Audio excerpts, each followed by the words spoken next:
Hello students, today we discuss about the lesson number 15 sound.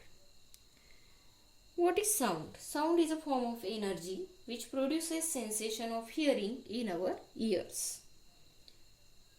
We have learned that sound can be generated from a vibrating object. जब object vibrate होता है तो क्या होता है उसमें से sound produce होता है. So what is meant by vibration? ये vibration क्या है? तो vibration is a rapid to and fro periodic motion of an object about its mean position. See the figure 15.1. It shows tuning fork. A tuning fork is made up of two prongs. Tuning fork ये किससे बना रहता है? Two prongs से बना रहता है and a stem. So keeping the stem steady, if the prongs are struck, they start vibrating. अगर हम stem को क्या करते हैं? Steady रखते हैं और उसके जो prongs है उसको अगर हम क्या करते हैं? Struck करते हैं तो ये जो prongs है वो क्या होते हैं? Vibrating होना शुरू होते हैं. Now see the figure 15.2. Here is a production of sound by tuning fork. Now here three figures are given, figure A, B and C. So in the figure A, it indicates figure A में क्या है? Stationary tuning fork. अब ये जो tuning fork है वो क्या है? स्टेशनरी है, रेस्टिंग स्टेज पे है. ठीक है. To show state of air around the tuning fork vertical lines are used. अब हमें अगर स्टेट ऑफ एयर दिखाना है अराउंड द ट्यूनिंग फोर्क तो इससे ये हम किससे दिखा सकते हैं? See this is the vertical lines. ये क्या है? वर्टिकल लाइन्स है और दे आर इक्वली स्पेस, यानी हर लाइन के बीच में क्या है? इक्वल डिस्टेंस है. So it indicates that the average distance between the air molecules is the same everywhere and average air pressure in three region A B C is also the same. अब क्या होगा? If the stem is kept steady and the prongs are struck, the prongs are set into vibration. तो क्या है? Stem अगर हम क्या रखते हैं? उसको स्टेडी रखते हैं और प्रोंग्स को अगर क्या करते हैं? स्ट्रक करते हैं तो क्या होगा? प्रोंग्स किस में आ जाएंगे? वाइब्रेशन में. It means that they are set into periodic motion. तो इसका अर्थ क्या है? ये जो प्रोंग्स है ये किस में आ जाएंगे? Periodic motion in forward and backward direction. So if during the vibration the prongs of the tuning fork go away from each other, see the figure B. अब इसमें क्या हो रहा है? ये जो prongs है tuning fork की ये एक दूसरे से क्या हो रहे हैं? दूर जा रहे हैं. Go away from each other. तो क्या होगा? The air outside the prong is compressed and the pressure there increases. तो इसमें क्या होगा? जो air है outside the prongs तो ये compress होंगी और प्रेशर क्या हो जाएगा? इंक्रीज हो जाएगा. So such a state of high pressure is created in region A. तो ये हाई प्रेशर रीजन क्या होगा? तैयार होगा in the region A. Okay. Such a state of high pressure is created in region A in the figure. Okay. The region in which air is high pressure and high density is called compression. यानी जिस reason में क्या होता है? Pressure high होता है और density भी हाई होती है तो उसे क्या कहते हैं? कंप्रेशन. अब नेक्स्ट डायग्राम देखिए, diagram C. In the next step of vibration the prongs of the fork come close to each other. अब ये जो प्रोंग्स है वो क्या है? एक दूसरे के क्या आ गए हैं? क्लोज आ गए हैं. Okay. So as shown in figure 15.2 C. तो क्या होगा? As a result air pressure in this region क्या हो जाएगा? डिक्रीजेस हो जाएगा. यानी इसमें एयर प्रेशर डिक्रीज होगा. Such a region in which air is low pressure, air is at low pressure and low density, इसे क्या कहेंगे? rarefaction. Okay. So however the air molecules in this region which were in compressed state earlier transfer their energy to the air molecules in the next region. So the air in that region goes to compressed state. Such a periodic motion of the prongs creates compression and rarefaction in the air, and these are propagated away from the prongs. So these are nothing but the sound waves. So when these waves reach our ear, the eardrum vibrate. अब ये जब sound waves हमारे कहाँ तक पहुँचते हैं? Year तक. तो eardrum क्या होगा? वाइब्रेट होगा and accordingly specific signal reach the brain. और उस तरह से जिस तरह से वाइब्रेशन होगा उस तरह से सिग्नल्स कहाँ पे पहुँचाए जाएंगे, ब्रेन की तरफ. And we get a sense of hearing a sound, और फिर हमें सेंस मिलेगा या हमें सुनाई देगा. ओके. सो इसमें क्या होता है, कंटिन्यूअस पहले क्या हो गया, कंप्रेशन. उसके बाद में क्या होगा, जैसे tuning fork come close to each other, तो ये जो कंप्रेशन है यानी यहाँ पे एयर प्रेशर लो हो जाएगा, ठीक है, डेंसिटी भी लो हो जाएंगी, और उसके कारण जो लाइन्स है ये एक दूसरे से क्या होंगे, दूर जाएंगे. तो इस यहाँ पे पहले पहले में जो कंप्रेशन हुआ था तो उसमें जो एनर्जी है वो ट्रांसफ़र कहाँ होंगी, टू द नेक्स्ट रीजन. अब यहाँ पे क्या होगा, फिर से ट्यूनिंग फोर्क्स जो है वो क्या हो जाएंगे, goes away from each other, फिर से डेंसिटी और प्रेशर क्या होगा, बढ़ेगा, फिर से यहाँ पे क्या होगा, कंप्रेशन, फिर से रेयरिफैक्शन. यानी इस तरह से क्या होगा, there is continuous compression and rarefaction, और उस कारण क्या होगा, there is a formation of sound wave. Okay. Now we see the definition of compression and rarefaction. तो कंप्रेशन यानी क्या है, as a sound wave travel through air, the region in which air is at a high pressure and high density is called compression. यानी जब sound wave क्या होता है, travel होता है किसमें, कौन से मीडियम में, एयर में, तो क्या होगा, जिस रीजन में क्या होगा, air is at high pressure, ठीक है, और हाई डेंसिटी, यानी एयर की जो एयर का जो प्रेशर है वो हाई रहेगा, डेंसिटी हाई रहेंगी, तो उसे क्या कहेंगे हम, compression.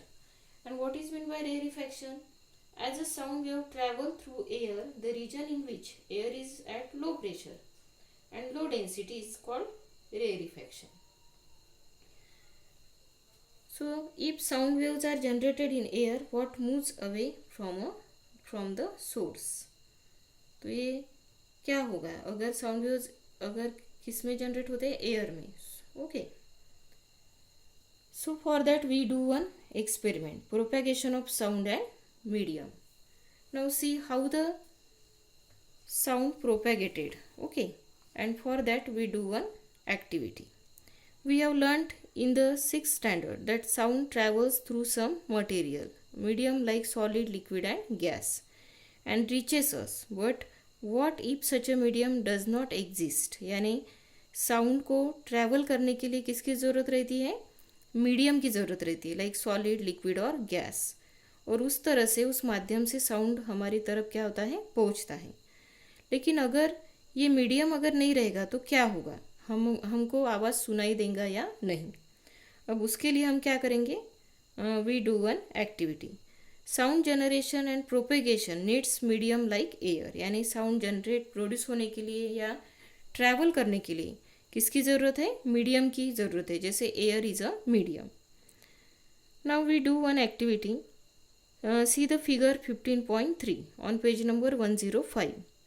In this experiment, a vacuum tight bell jar is placed on a smooth horizontal surface. तो एक बेल जार हमने क्या की है, यहाँ पे यूज़ की है, ठीक है, और वो क्या है, वैक्यूम टाइट बेल जार है, स्मूथ, और ये किसके के ऊपर रखा है हमने, हॉरिजेंटल सरफेस.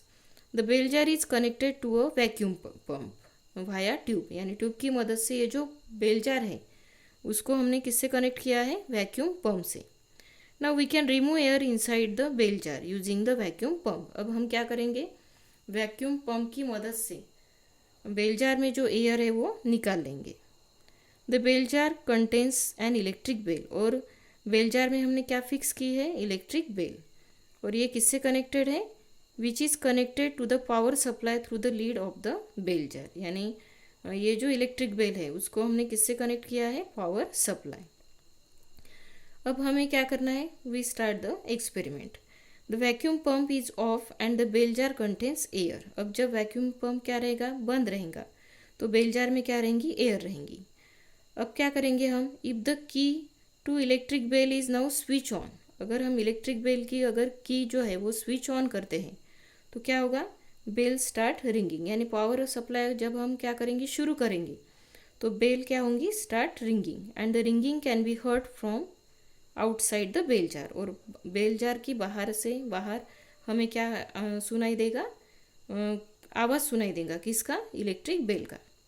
अब हमें क्या करना है, now if the vacuum pump is switch on, अब हम क्या अगर हम क्या शुरू करते हैं, वैक्यूम पंप, तो it starts removing the air from the bell jar. तो धीरे धीरे क्या होगा, बेल जार में जो एयर है वो क्या हो जाएंगी, वो रिमूव होती जाएंगी with the help of vacuum pump. As the quantity of air inside the bell jar decreases, अब जैसे जैसे एयर की क्वांटिटी बेल जार में क्या होती जाएंगी, कम होती जाएंगी, तो level of ringing sound heard outside also decreases. वैसे वैसे हमें बाहर जो आवाज़ सुनाई दे रहा था रिंगिंग बेल का, वो भी क्या होते जाएगा, कम होते जाएगा। If the pump is operated for sufficiently long period, अगर हम बहुत देर तक अगर पंप ऑपरेट करते तो क्या होगा, the quantity of air like inside the bell jar will be low, तो एयर की क्वांटिटी बहुत कम हो जाएंगी। और एक पॉइंट ऐसा आएगा जहाँ पे क्या होगा, जो रिंगिंग साउंड है उसका यानी आवाज़ जो है वो भी बहुत क्या हो जाएगा, कम हो जाएगा। So this experiment demonstrate that sound generation and propagation needs a medium, यानी इससे हमें क्या पता चलता है कि साउंड प्रोपोगेट होने के लिए और प्रोड्यूस होने के लिए किसकी ज़रूरत है, माध्यम की ज़रूरत है, या उसे हम क्या कहते हैं, मीडियम कहते हैं। If the air inside the bell jar is totally remove, अगर हम बेल जार में से पूरी तरह से अगर एयर निकाल लेते हैं तो क्या होगा, जो बेल का जो आवाज़ है, रिंगिंग साउंड जो है वो पूरी तरह से क्या हो जाएगा, बंद हो जाएगा। Now we discuss about the frequency of sound wave. We learnt about how the vibration of tuning fork result in generation of compression and rarefaction in air। हमें पता है कि जब क्या होता है, वाइब्रेशन होता है ट्यूनिंग फोर्क का, तो क्या होता है, there is a formation of compression and rarefaction in air. So more detail observation shows that the actual variation in the air density and pressure जो है, if any object vibrates in the air such a sound wave are produced in the air। ठीक है, तो जब कौन सा भी object क्या होता है, वाइब्रेट होता है एयर में, तो क्या होता है, साउंड वेव्स क्या होता है, प्रोड्यूस होता है। Now see here the diagram, cycles of compression and rarefaction in sound waves and change in air pressure. So this is the compression, फिर यहाँ पे रेरिफैक्शन हो गया, फिर से कंप्रेशन, रेरिफैक्शन। तो इस तरह से क्या होगा, one oscillation consisting of compression and rarefaction, यानी वन ऑसिलेशन में क्या आएगा, कंप्रेशन, रेरिफैक्शन। फिर motion of air molecules due to sound, sound के कारण एयर मॉलिक्यूल किस में आएगा, मोशन में, और उस तरह से क्या होगा, प्रोपेगेशन ऑफ साउंड, यानी साउंड जो है वो आगे क्या होगा, बढ़ेगा या प्रोपोगेट होगा। So as shown in figure 15.4, one compression and one rarefaction together form one cycle of the wave. तो वन कंप्रेशन और वन रेरिफैक्शन टुगेदरली क्या फॉर्म करते हैं, cycle of the wave. So the number of cycle form in the air in 1 second will be decided by the number of times the prongs of the tuning fork vibrates back and forth. So the number of vibration of tuning fork in 1 second. तो number of cycle जो form होंगी air में, ठीक है, इन 1 second, तो ये किस तरह से डिसाइड किया जाएगा, by the number of times the prongs of the tuning fork vibrate, यानी कितनी बार ट्यूनिंग फोर्क का जो प्रोंग्स है वो क्या हो रहे हैं, वाइब्रेट्स हो रहे हैं आगे और पीछे। So the number of vibration of the tuning fork in 1 second। So number of such a cycle that are produce in air per second, इसे क्या कहते हैं, it's called as frequency of the sound wave. ठीक है, तो ये जो number of cycle है जो 1 second में एयर में प्रोड्यूस होंगी उसे क्या कहते हैं, फ्रीक्वेंसी ऑफ साउंड वेव। और फ्रीक्वेंसी जो है वो ये किस में मेजर की जाती है, हर्ट्ज में। If one cycle is completed in 1 second, अगर एक साइकिल जो है वो साउंड की जो एक साइकिल है या साइकिल ऑफ द वेव है वो अगर 1 second में कंप्लीट होते ही, तो उसे क्या कहते हैं, फ्रीक्वेंसी क्या हो गई उसकी, 1 hertz। For example the tuning fork shows its frequency to be 512 hertz. It means that fork vibrates 512 times per second. So this vibration will set 512 cycles of compression and rarefaction in the air per second. Thus the sound generated by the fork will have a frequency of 512 hertz.